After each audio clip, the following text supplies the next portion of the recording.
basically more and more, and the challenges are enormous. Just from the floods in Pakistan 2 years ago have undone almost 20 years of development, and the recovery challenges are enormous.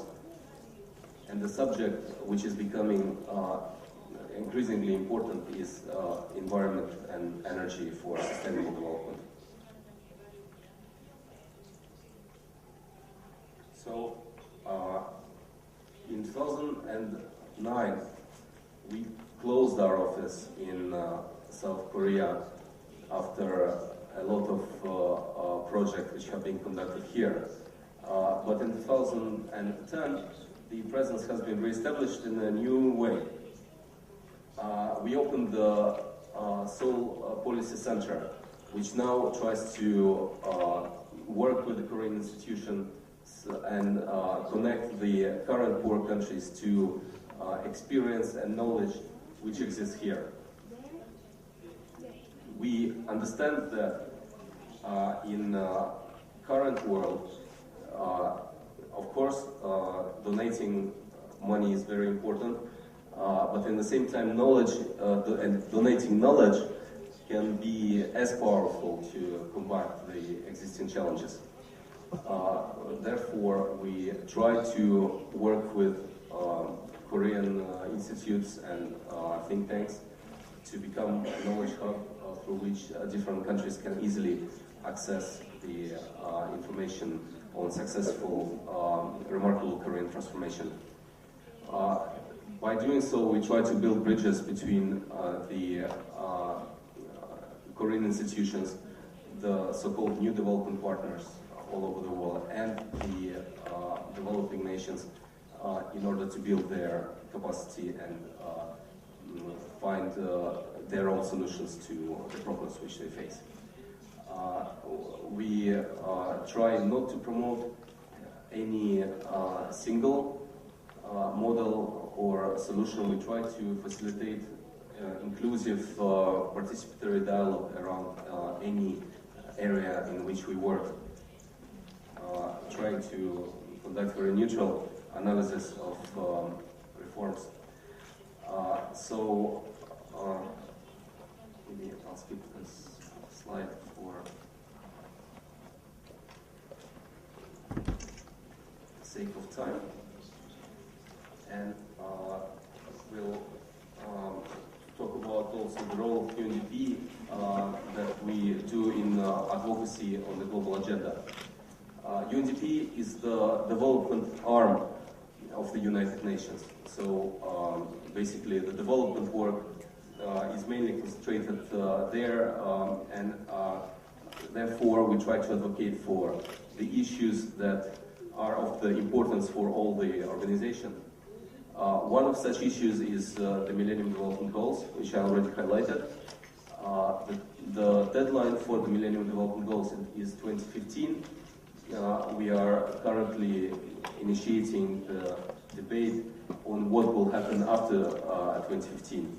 I think this debate is very relevant for Korea. The Ministry of Foreign Affairs and Trade agreed to support regional dialogue, bringing different Asian experts to exchange their views of how development should look like, what kind of challenges both in the developed world and in developing world should be addressed after 2015.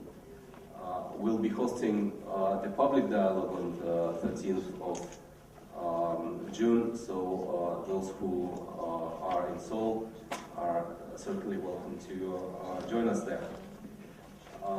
We worked in the organization of the Busan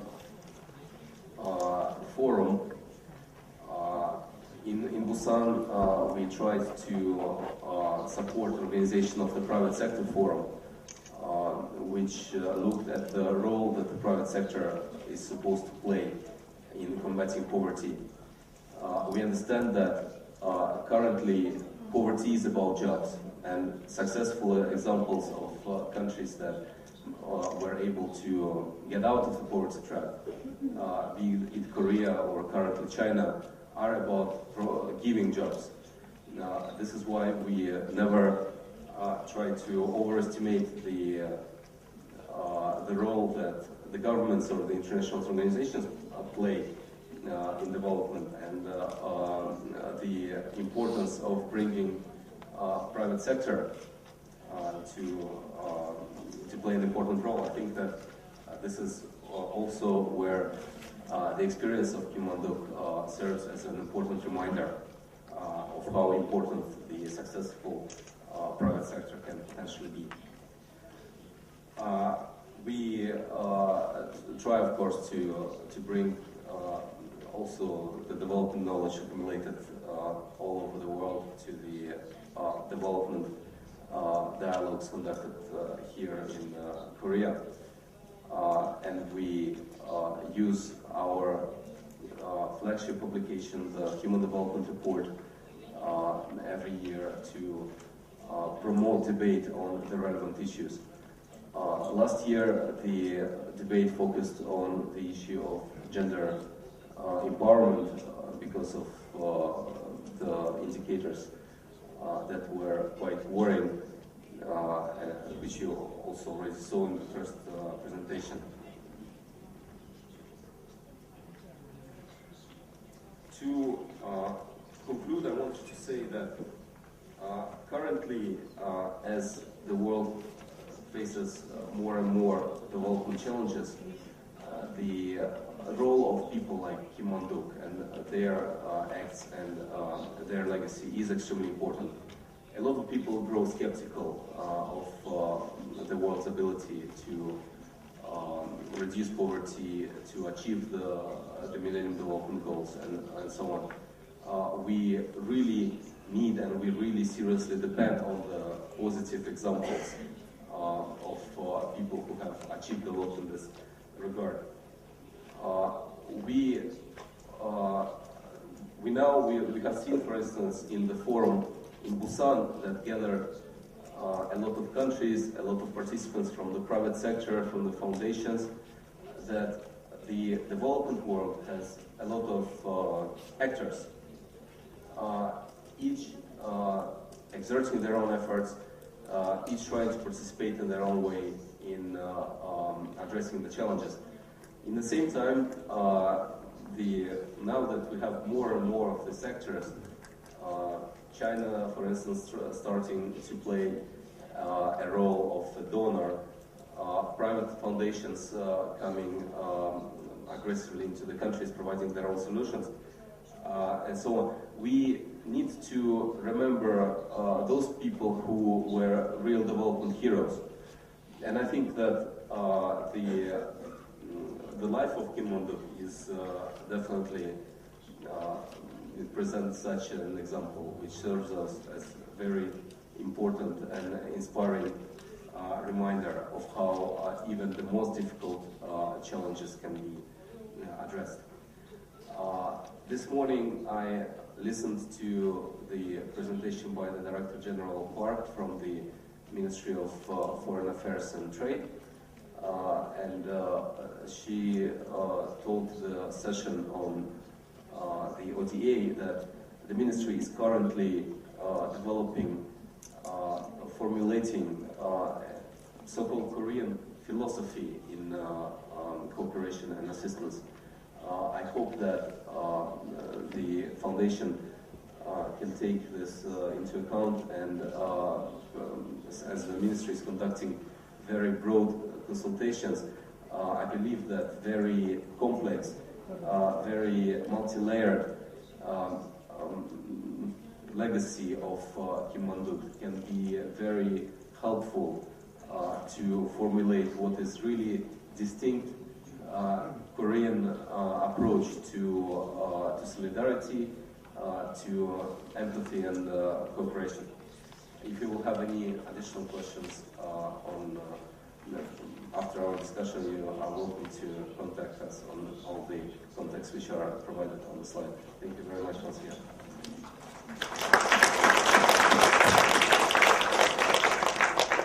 여러분 알다시피 2010년 재작년에 이 제주 포럼에 반기문 유엔 사무총장이 참석을 했습니다. 그때 앞으로도 유엔 그 빈곤 퇴치는 이렇게 김만덕 할머니의 정신, 방법 이걸 가지고 하겠다라고 해서 인터뷰도 해주시고 그렇게 했습니다. 아마 여러분들 UNGP에 대해서 많은 이해를 해주었으면 고맙겠습니다. 지금 이 앞에는 시간이 딱 이게 지금 45분 38초 착착착착 이렇게 되어 시간이 아주 엄격하게 지키도록 되어 있습니다. 아마 끝나기 싶은데 종소리가 나셔도 여러분들에게 놀리지 마시기 바랍니다. 10분 남았다라고 하는 사인입니다. 10분 되면 끝나면 다 모든 것이 다 이제 아웃되는데 이제 저희들이 45분 정도 남아 있는데 발표하실 분이 2분 계시고 또 토론할 분도 2분 계신 것 같습니다. 그래서 15분 내로 부탁드리겠습니다. 이번에 그 발표하실 분은 우리나라 그 사회 단체 개인들이 해외에 봉사를 많이 나가고 있습니다. 이 봉사를 너무나 각자 나가기 때문에 여러 가지 그 낭비적인 요인도 있다라고 해서 이걸 합한 연합회가 있습니다. 이 연합회에서 서로 간에 정보도 교환하고 이렇게 하는 그 단체가 한국해원조단체 협의회입니다. 여기에 사무 총장으로 계시는 윤영모 총장님께서 발표하시도록 하겠습니다. 감사합니다. 이렇게 좋은 행사에 초대를 해주셔서 감사합니다. 제주가 훌륭한 리더를 모시고 제가 올 때마다 매번 엄청 발전하고 있다는 걸 깨닫고 있는데 오늘은 또 우리 NBT 선생님을 통해서 우리 그 훌륭하신 김만덕 선조 할머니를 선임조로 모시고 있다는 것을 여성으로서 또 그걸 알게 해주시는 그런 좋은 기회라고 생각합니다. 사회자께서 소개해 주신 대로 제가 속해 있는 한국해외원조단체협의회는 국제협력을 하는 민간단체들의 협의체입니다. 현재 회원단체 한 90개이고요. 그 중에는 여러분들께서 다 아실 만한 단체들, 월드비전이나 국내 머스키아 대체처럼 굉장히 큰 단체들도 있고 아주 조그마한 예를 들면 무슨 교회나 절에서 조그맣게 만든 단체들 또 의사 선생님, 치과 선생님이 캄보디아에 가서 치과 치료만 하겠다 하는 그런 식으로 만든 조그만 단체까지 한 90개 단체가 있고 앞으로 계속 이제 병원이 확대 중에 있습니다. 그래서 우리가 국제 협력을 하는 데 있어서 김만덕 정신을 이어서라도 국제 협력을 하는 데 있어서 우리가 현황이 어떻고 앞으로 어떻게 하는 것이 좋을지 거기에 대해서 제가 가지고 있는 생각을 여러분과 나눠보도록 하겠습니다.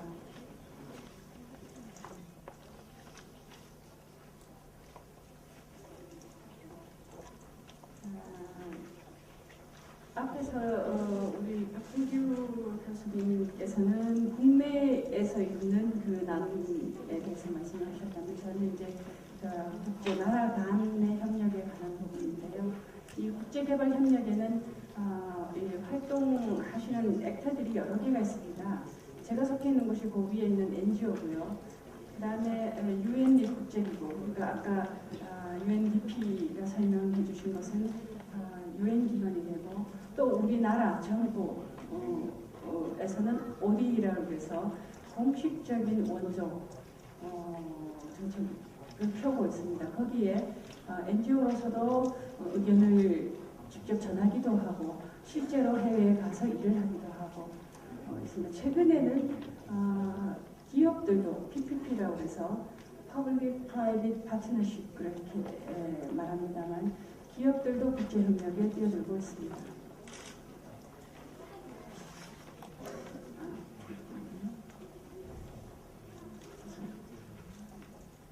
그래서 그 중에서 국제개발협력에서 우리 NGO들은 현장에서 사업을 합니다. 긴급고 쓰나미 때 저희 회원단체들이 인도네시아로 인근 지역으로 가서 사업을 하고 실제로 그 뒤로 지속적인 개발 사업으로까지 이어지고 있습니다. 그 외에 일반 BHN이라고 해서 Basic Human Need라고 하는데요. 기본적인 의식주를 다 해결해 줄 수 있는 그런 프로그램들을 장기간에 걸쳐서 하는 사업도 합니다. 다음으로는 개발 교육이라고 해서 실제로 우리 국민들이나 또 이 분야에 있는 사람들이 어떻게 세계 시민이 되는 것이 좋은지 또 세계의 시민들과는 어떻게 협력을 하는 것이 좋은지에 대한 교육을 하고 있습니다. 그 다음 세 번째로 지금 말씀드릴 것이 애드보커스인데요.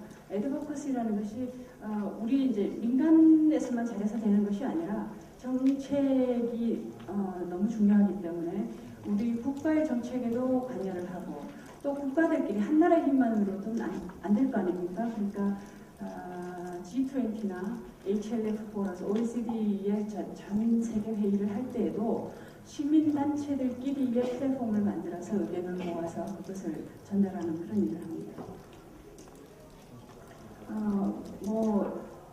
실제로 역사에 따라서 1945년 이전부터 설명을 드리자면 너무 길겠지만 여러분들께서 제가 드린 표를 참고를 해주시고요.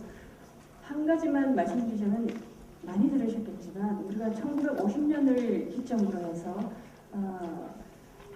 그 전에 식민지 경험했죠. 1950년에 6.25 전쟁을 통해서 전쟁 후에 우리나라 완전히 폐허가 되었었다. 지금 아프리카의 어느 나라보다도 더 가난한데 전 세계의 도움을 받아서 현재의 이런 어떤 모양을 갖추게 되었다는 점.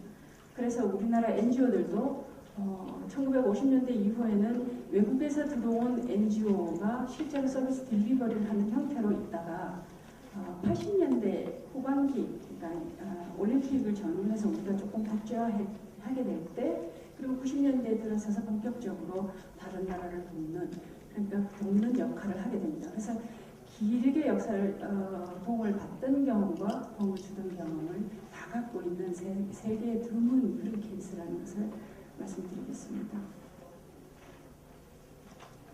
여기에 대해서 보면 이제 처음에 50년대 때는 케어나 컴패션, 월드 비전, 세이브 더 칠드런, CCF, 유니세프 등등등 많은 단체들이 왔었고요. 90년대 초반부터 시작해서 기아 대책이나 한국 헤비타트, 빅네이버스, JTS 글로벌 케어 이런 것은 우리나라에서 직접 만든 그런 단체들이 되겠습니다. 실제로 이제 포이카라는 우리 정부 차원에서 다른 나라를 돕도록 만든 공식기구도 1991년 설치됐습니다.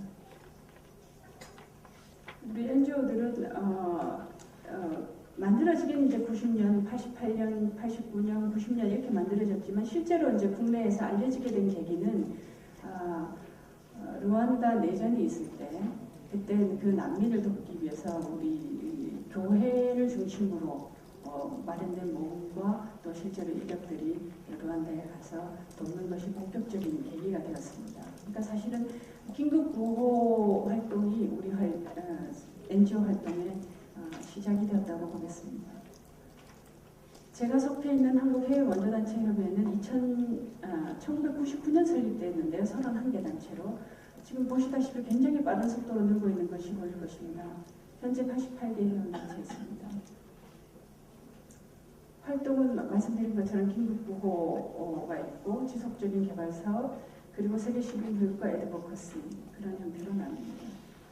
구체적인 내용은 여러분들께서 잘 아실 것으로 생각을 하고 참고해 주시기 바라겠습니다. 사실 이 긴급구호 활동이 매스컴에서 굉장히 쇼킹한 영상과 이런 것들을 보여주시는 덕분인지 국민들이 굉장히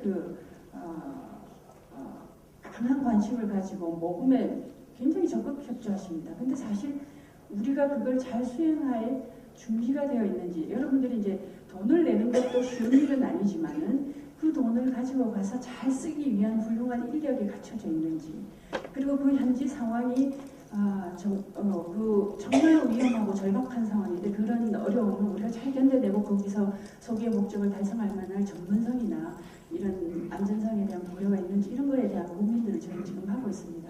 그리고 작년 일본 쓰나미 같은 경우는 일본은 물론 도움을 필요로 하는 가난한 나라는 아니지만 어쨌든 바로 이웃에 있는 나라였고 또 관심이 많아서 성금은 굉장히 많이 모였는데 일본 정부가 긴급구호 우리나라의 긴급구호 대원이 오는 것을 초기에 원하지는 않았어요. 그러니까 다른 나라의 그 정책이나 상황에 대한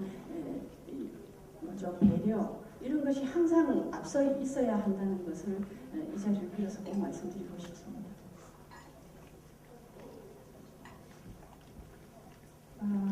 저희 회원단체들이 해외에서 활동하고 있는 그 사업 규모별로 보면 에티오피아가 133억 원 규모, 그다음 몽골, 방글라데시, 우간다, 케냐, 베트남, 캄보디아, 잠비아 뭐 이런 순서입니다. 생각보다 아프리카가 굉장히 먼데도 상위 순위에 많이 랭크되어 있는 것을 아실 수 있겠습니다.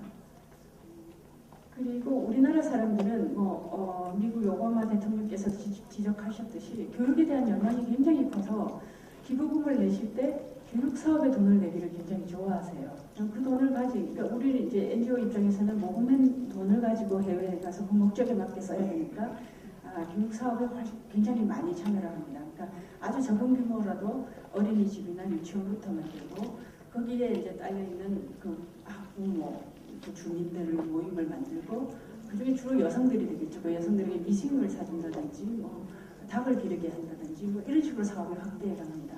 그래서 교육 사업이 제일 크고, 그러니까 그 사업의 기반이 되게 학교인가 싶습니다. 그러니까 교육 사업이 크고, 그 다음에 이제 보건 의료 사업, 의사 선생님들이 규모는 작더라도 안과 치과 뭐 이런 비율로 해서 활동을 많이 하시는 상황입니다. 국제개발 협력 교육도 굉장히 세계 시민 교육, 지구 시민 교육, 개발 교육 이런 이름으로 각 단체들이 굉장히 많이 실시하고 있습니다. 그래서 저희 회원협에서는 현재 어떤 이슈로 또 어떤 내용으로 가르치면 좋은지에 대한 교재와 그 강사들을 훈련시키기 위한 강사 훈련 프로그램 그런 것들이 있습니다. 여러분들께서 보시고 관심 있으신 분들은 웹페이지에 무료로 다 다운받아서 받으실 수도 있으니까 한번 참고해 보시면 좋겠습니다. 앞에서 UNDP에서 오신 우리 박사님께서 그 애드보커시 활동에 대한 MDG 말씀도 많이 해주셨는데요. 저희는 이제 NGO 차원에서 그런 활동을 같이 하고 있습니다.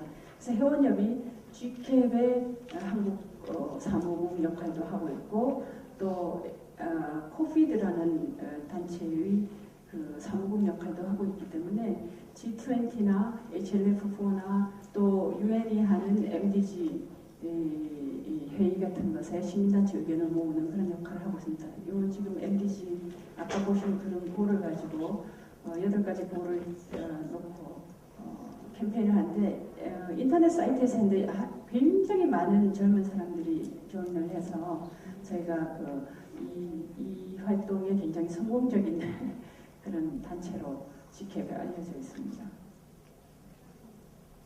자, G20 앞두고는 우리가 이제 NGO들이 지금 한국을 상징하는 태권도복을 입고 20개국 정상의 가면을 쓰고 퍼포먼스를 했죠. 내가 오바마라면 이렇게 하겠다. 뭐 이런 캐치프레이즈도 내밀고 이게 저희 캠페인 활동 중에 하나입니다.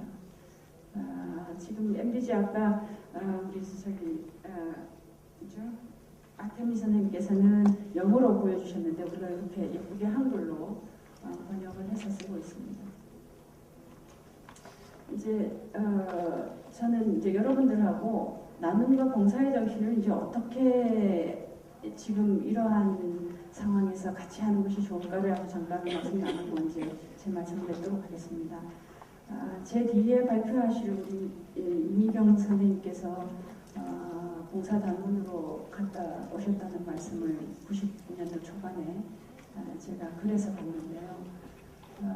우리 회원협에서도 이 해외 봉사단원을 보냅니다. 코이카가 최근에 1년에 1000명씩 보내는데 그 중에 한 250명을 저희가 받아서 저희 그 해외 사업장에 NGO의 해외 사업장에 보냅니다.